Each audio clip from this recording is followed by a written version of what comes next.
আপনি আমাকে যে প্রশ্নটা করেছেন, সংসদের অধিবেশন বলছে কালকে। এই সংসদের অধিবেশনের আসলে নিয়ে কৌতূহল এই জাতির সামনে অনেক বেশি। আমি বেশি এই জন্য মনে করি যে 17 বছর গণতন্ত্রের জন্য মানুষকে ভোটের অধিকারের জন্য যে আন্দোলন সংগ্রাম চালিয়ে যাচ্ছিল, যেখানে 17 বছর আন্দোলন করে কত মানুষ শহীদ হয়েছে, কত রক্ত দিয়েছে, বিশেষ করে ইলিয়াস আলী, চৌধুরী আলম, সুমন, রনি সহ কত মানুষের গুম হওয়া এবং রক্তের মধ্য দিয়ে আন্দোলনটার সূচনা হয়েছিল।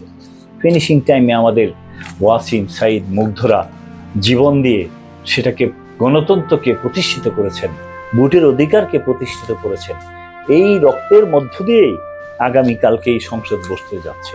এই সংসদের কাছে মানুষের প্রত্যাশা অনেক, এবং এই প্রত্যাশার কেন্দ্রবিন্দুতে আছেন বর্তমান প্রধানমন্ত্রী তারেক রহমান সাহেব।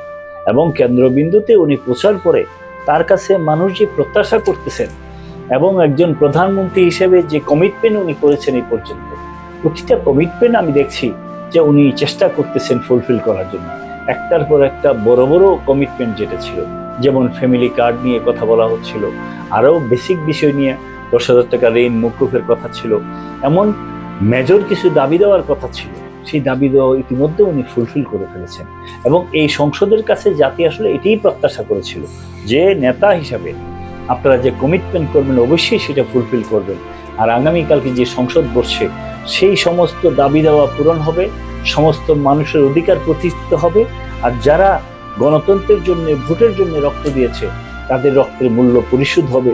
জুলাই সনদ বলেন আর অন্য সনদই বলেন, 5ই আগস্টের চেতনার কথা বলেন, সমস্ত কিছুর মধ্য দিয়ে আমি মনে করি যে অবশ্যই সমস্ত 17 বছরের আন্দোলনে যত শক্তি ছিল, যারা যে কারণে আন্দোলন করেছে, এই আন্দোলনে, সংসদের আন্দোলনের ফসল যে দাবি দেওয়া ছিল সেটা পূরণ হবে বলে আমি মনে করি।